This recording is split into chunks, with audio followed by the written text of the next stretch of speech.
people, listen, I'm telling you, the revolution will not be televised, but it will be podcast. I'm like, you're revolutionary.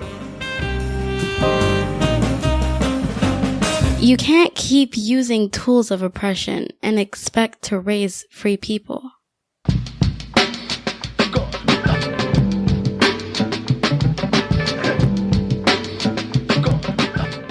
It seems like unschooling, it's like a thread, and it really fits throughout life. So it's like this word, but really it's like life. And that's why I say it's so emotional, because when I discovered your podcast, I was like, oh my gosh, you were speaking life into me. It was like you gave me all my life back. Like, it was everything that I was thinking you were saying out loud. I'm like, oh my gosh, she is, yes. Each podcast was just like an unraveling of something new and precious. So I binge listened for days until I got through all of them. I listened to every single one of them, some a couple times, girl, and I'll still go back and listen.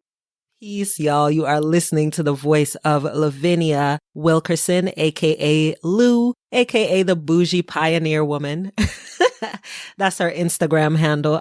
Lou is such a fun-loving firecracker of a woman. Her personality is wonderful. We met, like a lot of good folks raising free people, on the interwebs. That's where we met. And so we've been communicating through DMs and voice memos. It's been wonderful. And her story is really interesting, which is why I wanted to share it here so that we can be part of her community and her children's community, and she can be part of ours. So Lou became a widow 5 years ago. Her husband passed, and so she and her 3 children, she has 2 sons and a daughter, transitioned recently from homeschooling into unschooling with her 2 youngest. Lou has plans to RV all up and down America with her kids. She was going to wait till they were grown and gone. And she's like, wait, why do I need to do that? So I need to get some folks on here who RV with their families so we can get Lou the details that she might need. But it's just a really good episode. We are going to talk about grief.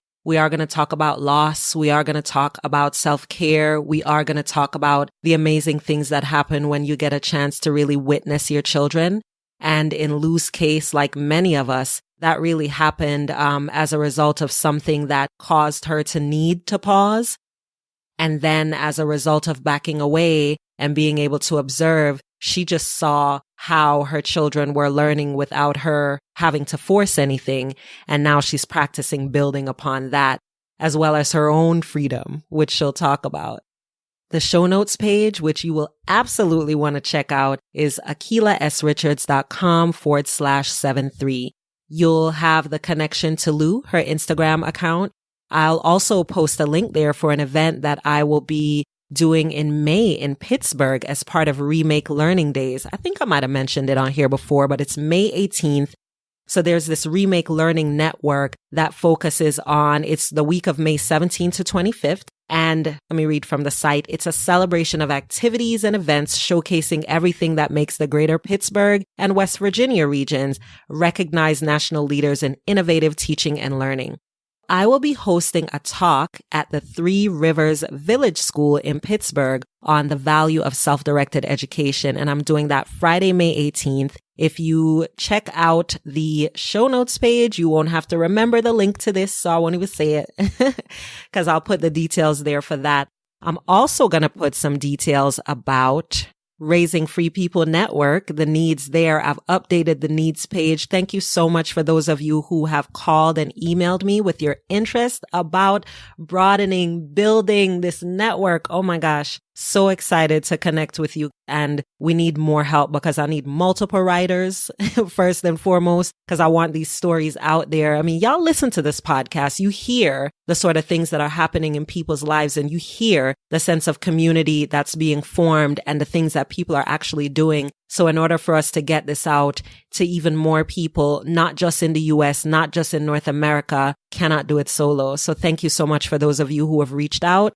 The details will be on the show notes page, that direct link. So let's get into our conversation with Lou. The point is, seriously, unschooling is like a thread. And so I have to go back to the beginning. My journey started when I came out of holidays. Once I discovered what the meaning of certain holidays were, and they had nothing to do with Christ, because I'm this big old Christian. And so once I discovered like Christmas didn't have anything to do with Jesus, and I'm like, what? And then Easter, I'm like, what? What? The devil? What? Are you kidding? It was just like, wait a minute. And I was still going to Sunday traditional church and everything.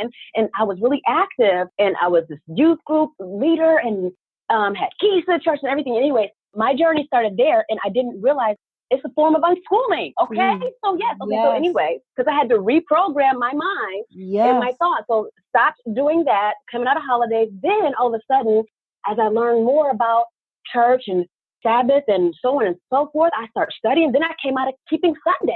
Then I came out of organized religion, all unschooling. And then, I got this nudge to homeschool my children. And I was like kind of mad, like, God, what? Wait a minute. After the third one, first and foremost, I thought I wanted 5 children, okay? But then once I had the third one, I was like, listen, this is good right here. So once the third one came, and then I'm married, and like my marriage is not going the way I thought and planned that. So I'm like, I got me and my marriage, and then I got 3 children, and I'm just like, oh my gosh, this is crazy. This is not how I planned my life, okay? So then I was thinking once the third one became 3, I was like, I'm about to send her to this preschool program, and I'm about to have me some me time. Everybody gonna be gone. Then I got this tugging on my spirit, homeschool your kids. I'm like, are you sure? Are you talking to me? Because I'm like, I'm trying to do brunch. I'm trying to do lunch with my girlfriend. Yes. So needless to say, I did not put her in the preschool program. So I ended up homeschooling the younger 2 because I have 3 children. Really interesting enough, I let my older son go ahead and finish out school. But one year, I felt a tugging on my spirit to just homeschool him 1 year. This was the year that my husband passed. And I was so happy that I did because we were really, really close that year of us just spending that time together. And it was like a preparation time, which I didn't even know. Just quite unexpectedly. He wasn't sick. He just passed away unexpectedly for us. And so that was really hard. So hard, and especially hard on my oldest son, which, I'm so proud of him right now because he's just navigating and figuring it out as he's off adulting. And I just couldn't be more proud of him. He is such an independent soul, and he's just doing his thing. I continue to keep him in my prayers because I know he's hurting, and I just, want him to have the tools that he needs for life, because it's no joke for little Black boys and Black men. Very challenging. And that's why I say your podcast gives so much life and voice to those thoughts that I was having and those struggles that we had as parents trying to raise 3 people. And even though my son went to school, it was like he still got a portion of unschooling because I was very much that kind of mom.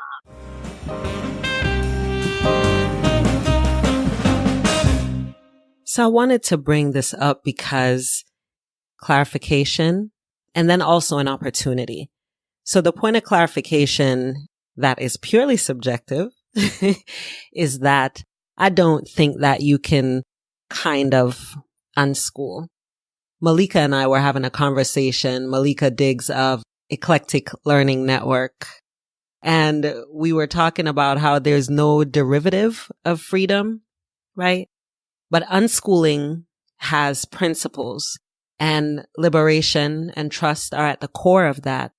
And even though I don't think Lou was unschooling, I know that it's actually very much possible to still introduce the concept of liberation and ask the question, this is the opportunity part, what are some of the ways that I can practice a more conscious, a more mindful, a more liberatory partnership with my child? So that may not be for your family a withdrawal from public school right now. But liberation is not only about schooling, right? It's certainly one of the most pervasive forms of oppression. But there are other things that you can start looking at in terms of how they spend their time outside of school, how they dress, whether or not you post their pictures online without asking them if they're okay with you posting that picture. Things that might seem small, but really speak to autonomy, that really speak to decisions about your life being informed by your needs and your preferences, even when you are a child. So there is a major opportunity here to ask yourself, if you still have a child or children in school and you're working towards transitioning out of that, what are some of the things that you can start doing that give them the opportunity to make decisions about how their life is happening? What can you be doing more of there?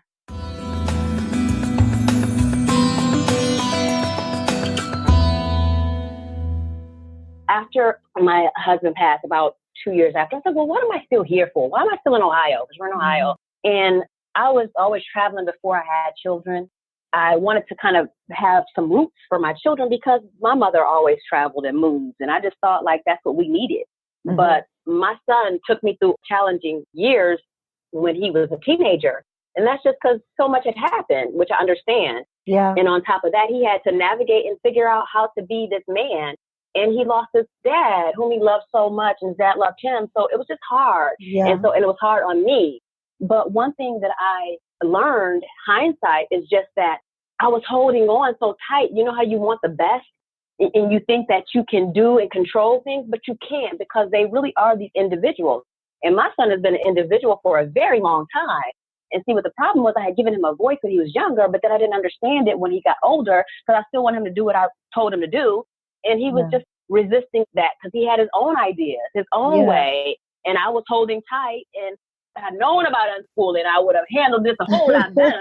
I have a few of those hindsight moments too, but that's all right. This is a part of why we're having this conversation out loud too.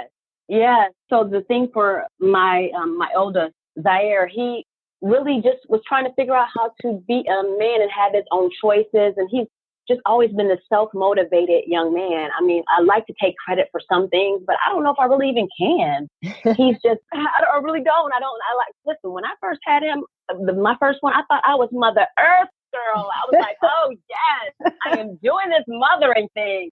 I still love being a mom, but you couldn't tell me that I wasn't. And then the other two came along. I was like, oh, well, maybe that wasn't me. Maybe that was him.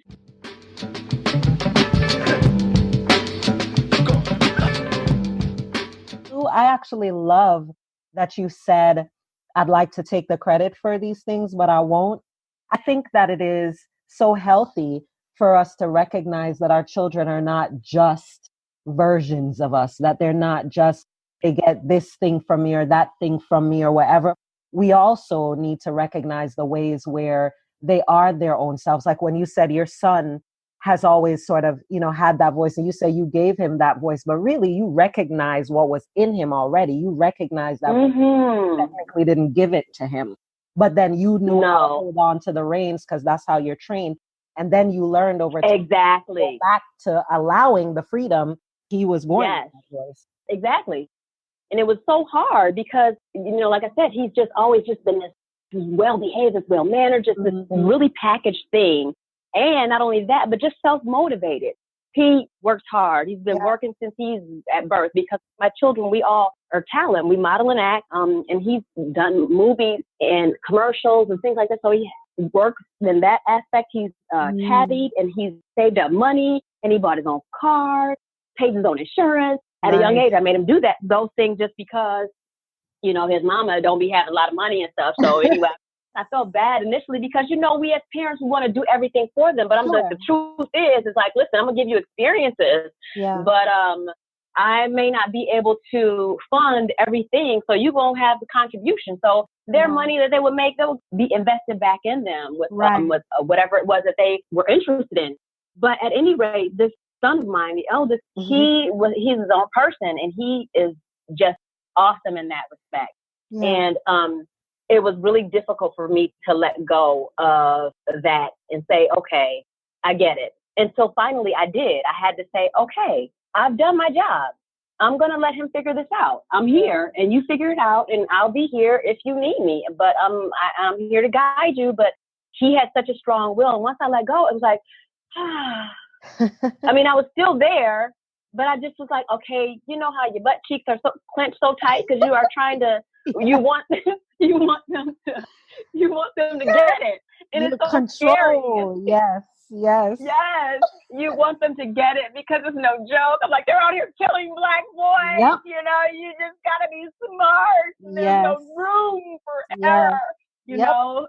So it's really scary, but at any rate, he did good. He's doing really well for himself, and I'm really proud of him. And, when you're younger, you think like, okay, I want my son to be a doctor or a lawyer. I want them to go off to college. I want this to happen, or you can do this. And, he had planned on going to the Air Force, but, and all this stuff is all high, so you can have bragging rights. But the truth is, I'm like, no, I am so proud of him because he's doing it. Life is real. And this brother is out here figuring it out. This brother got his own place, got his own car, doing his thing. I'm like, he is off adulting. I'm proud of you. Legitimately, mind you, with 2 jobs. Yeah. So anyway. Yes. So as he's doing his thing, I realize now with these other 2, I would have these moments, these hiccups, where I would take a pause because I started to deal with this grief and depression. And mind you, now, Akilah, I've had a wonderful life. And when I say wonderful, I just mean that I've had a mom that has been very nurturing and supportive. And I think people need that kind of thing. It just helps you to navigate through life so much better. Of course. When you have a strong sense of who you are and when you have the nurturing and the nourishment that you need, because life is real and it's very hard, and people are not so kind and so loving, but some people are. Yes. But all I'm saying is that I think that when you have those tools, it just makes for, I think, a better life. And so when I say I've had a really great life, I had a great life, I have always been this person that's been super optimistic and felt like I was invincible, like, I'm going to make that happen. I can do this. I felt like I could do all things. All possibilities were open for me. And I think that came from traveling too. So at any rate, having all the tools that I needed as a child and to develop into this adult, I experienced people in my life where they had a different kind of upbringing. Maybe they didn't have exactly that support. I saw them struggle in different areas. And I could empathize a bit, but I did not really understand that. So now I get to see life from a different point. So I think that like my struggle now is really interesting for me and very hard because, oh no, I'm like, my hat goes off to people that have gone through or people that didn't have those tools because I couldn't imagine. I just couldn't imagine because like now I'm like going through my own little thing. I'm like, what the heck? Because this is not fun. Like people really experience, even my husband, like depression. I never experienced depression. Like what the heck? Life is good and it's great and it's beautiful. Period. That's how I've always felt. But to be depressed, to have some grief, I'm like, oh, so this is a real place. People think that you just get over it, you just go on. But I'm like, no, like this is real. Oh my gosh, I'm a little bit stuck. I don't say that out loud, but I'm figuring it out. I'm navigating through it, but I'm just like, I am a different part. I have some different experiences and I'm really different. I'm so used to just getting up. I have an idea. I get up, I go make it happen. But when you going through stuff like this, okay, like, oh, so, okay. Oh, no, I can't do that right now. Oh, okay. I got to pause. Okay. Yeah. Let me just sit down somewhere and let me just go on here and parent. That's what I can do. I can parent and I can, let me just put as little as possible on my plate right now because,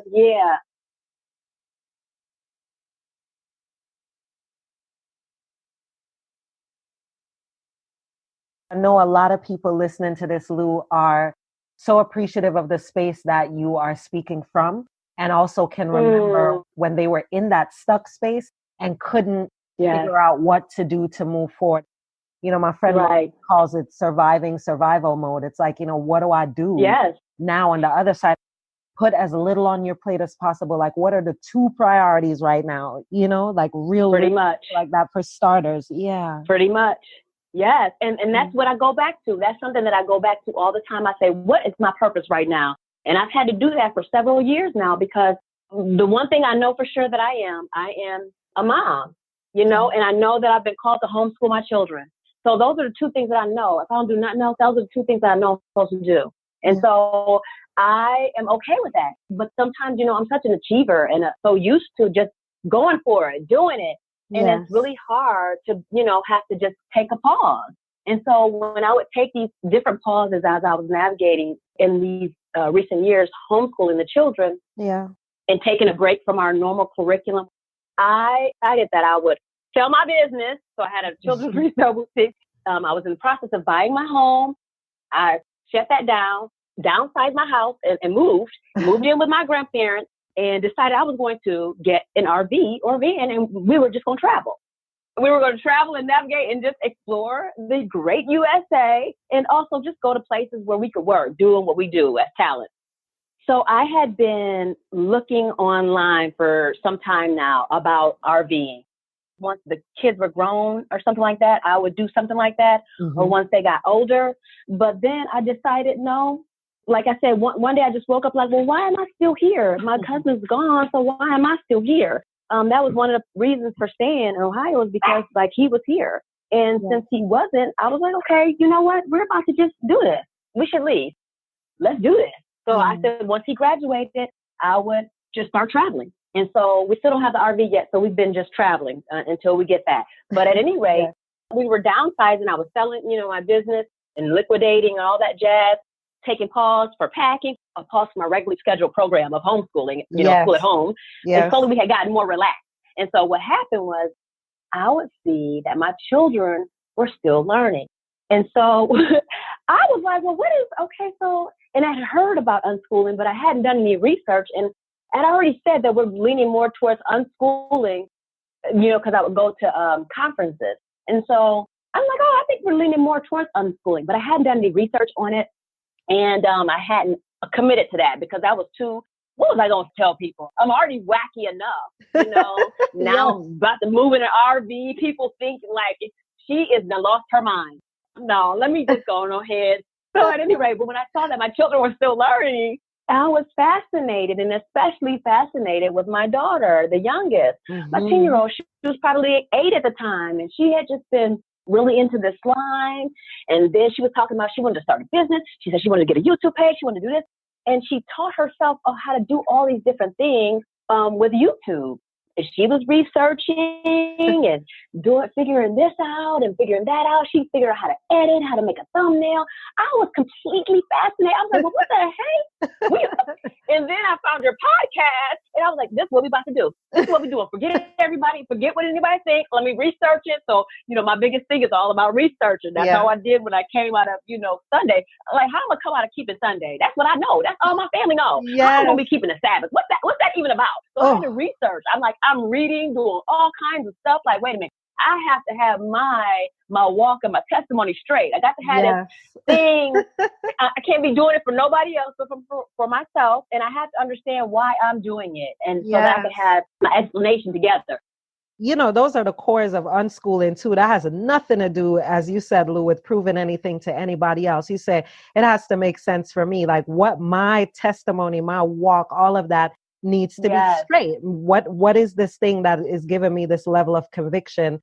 That's also the freedom that we afford our children, so that when they do decide on their courses of study, and they do decide that despite all the myths to the contrary, then they can make a decision to say, so what is the best route for me here? Do I need to use my contacts to get an apprenticeship? Should I go ahead and go to college? What is that preparation? Like the same things that you just said is exactly what we want to arm our children to do, especially in this time when career and lifestyles and where you live and business with is a global opportunity. So you have to know yourself. You have to know as you said, your testimony, all of that has to be free.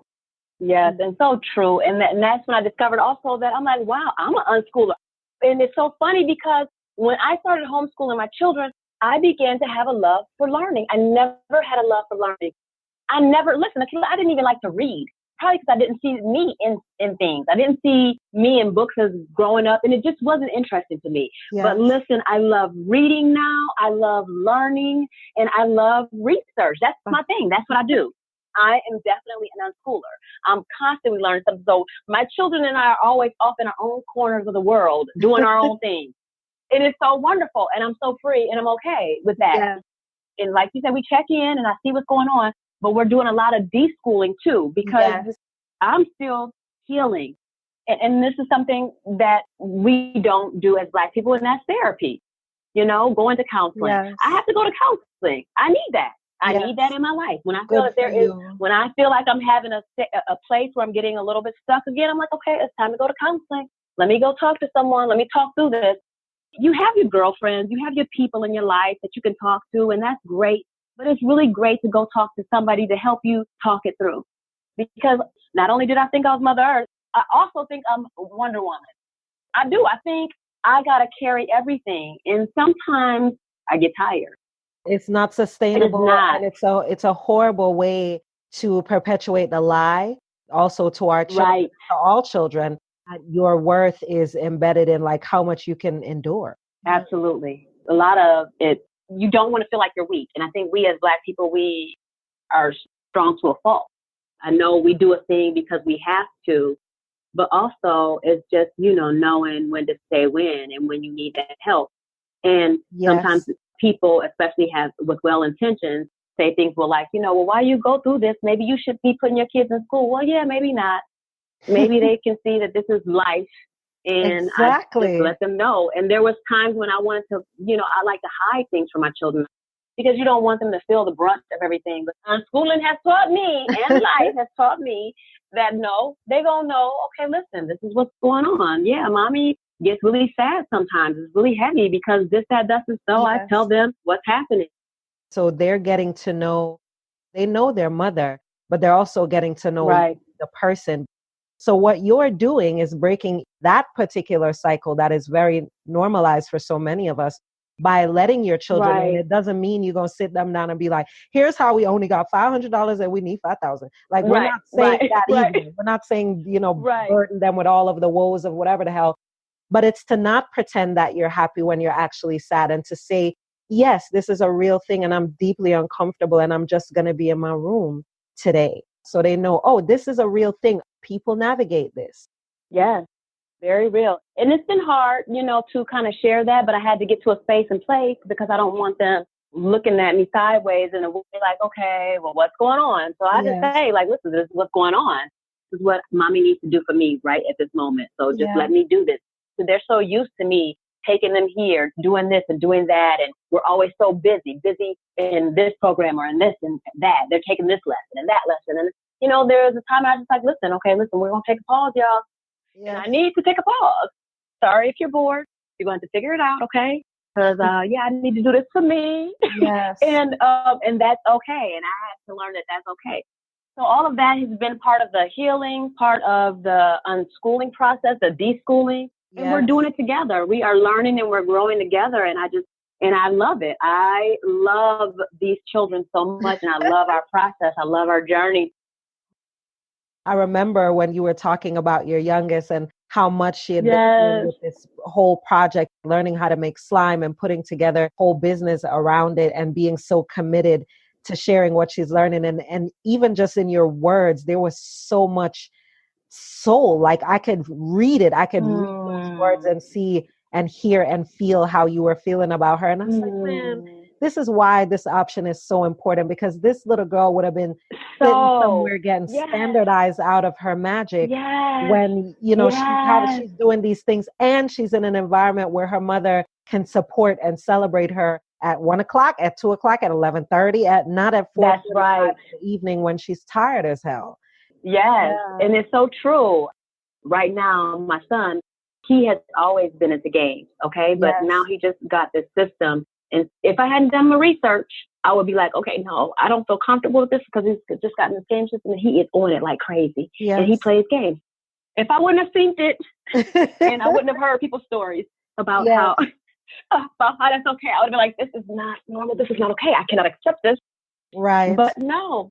I know it because I remember Chris and I went through that a lot too with the girls at first. It was like, but they always staring at a screen. That's scary. That's dangerous. Right. They're not going to have these. Right. Blah, blah, blah, blah. But it's, it's been almost 8 years. And as you said, I've seen it too many times to even doubt it anymore. I've just seen it too many times, just at home, much less all the people like you that I get to talk to every week, especially with gaming. That's a legitimate concern that people have about screen time. And it's I say legitimate because of what we're used to, but what we're working towards and what we know now, so much of life is really a game.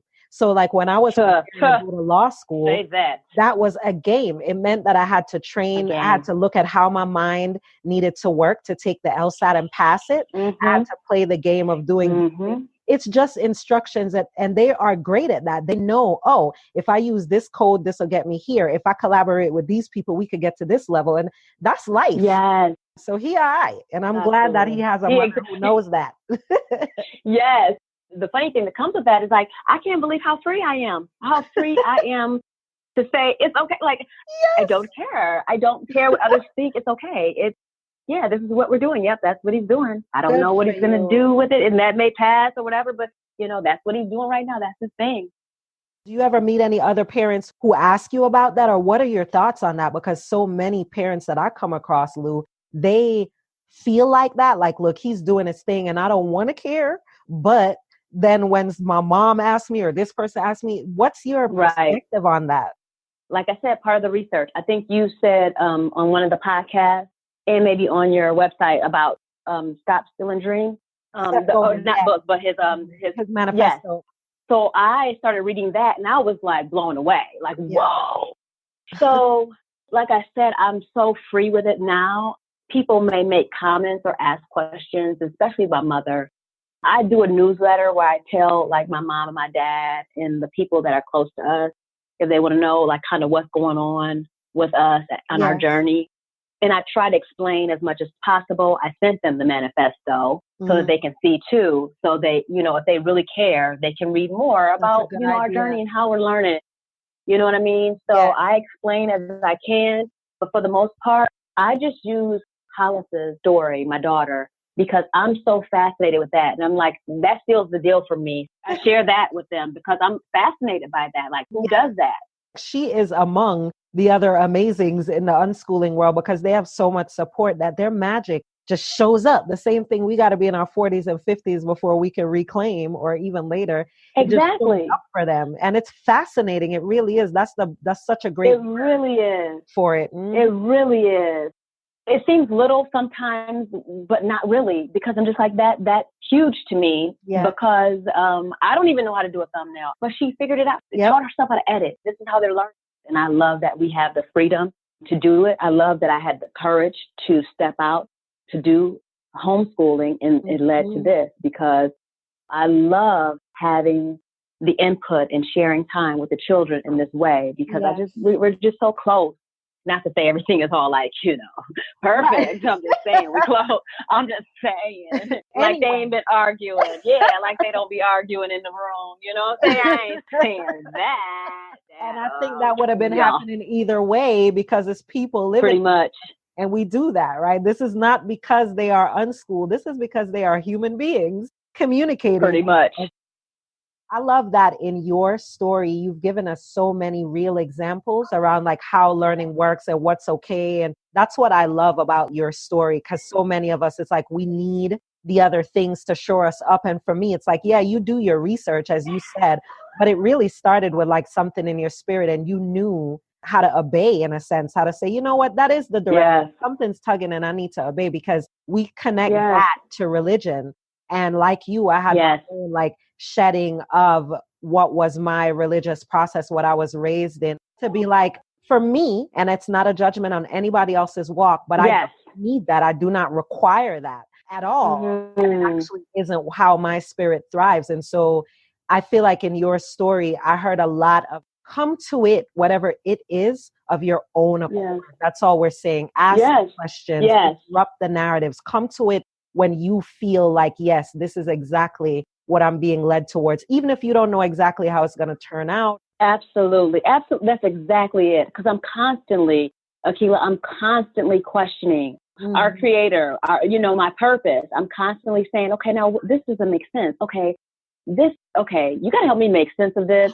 Yes. I am constantly on this journey to understand a thing when I don't understand it, so that it makes sense for me. And I think, like you said, it's for each individual to come to that point as it's needed for them, you know, and it's really very, very personal. It's very personal and what you need in your life, you know.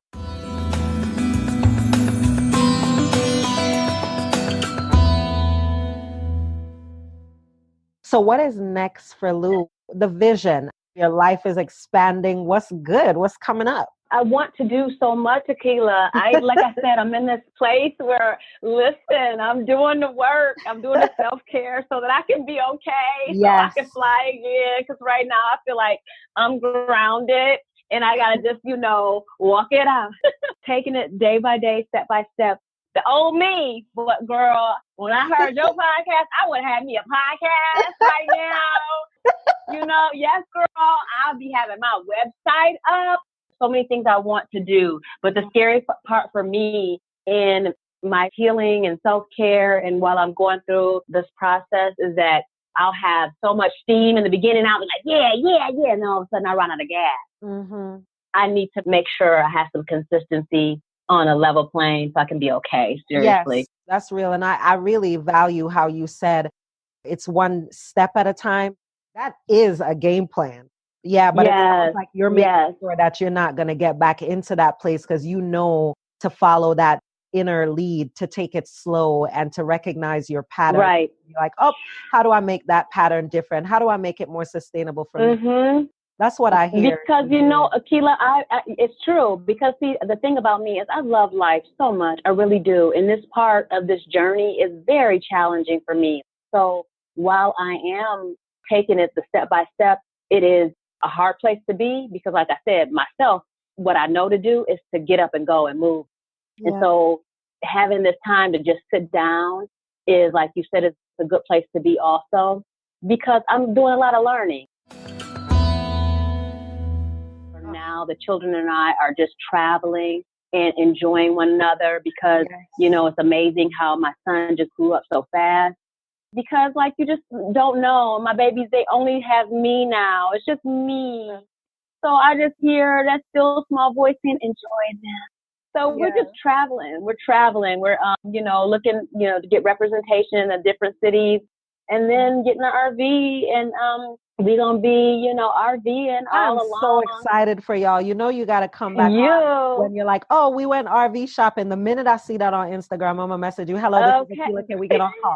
Like, because I'm so excited. Akilah, I cannot wait. I can't wait. I know people are like, what? In that little bitty space you're going to be living? People have said all kinds of stuff. But listen, it's so funny how many things you don't need. And by the way, girl, I was a collector of stuff. Like I had a resale shop too, a children's resale. That was every reason to collect something. I was homeschooling. Yes, and I was homeschooling, girl. I had my own library. I collected books and clothes. Oh my God. All the reasons to have all the things. Yes. Yes, all the reasons. So letting it go, girl, was a process because I needed my stuff. Yes. To validate me. So letting it go was a process and it's been a beautiful one. A hard one, but a beautiful one. So I love it because it's just freeing us up to do more and more. Thanks for listening. Don't forget about that show notes page, AkilahSRichards.com/73. Also want to give a shout out to my newest patron, Adrian. Thank you so much for your support.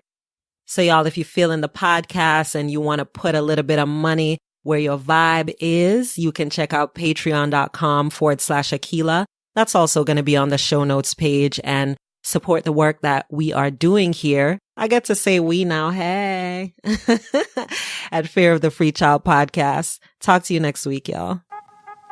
Fear of the Free Child is a weekly podcast that centers diverse narratives, insightful commentary, learning with our children and deschooling ourselves, owning our multiple identities and treating children with dignity, creating community and sharing conversation from often silenced spaces, breathing life into liberation practices proactively and on purpose.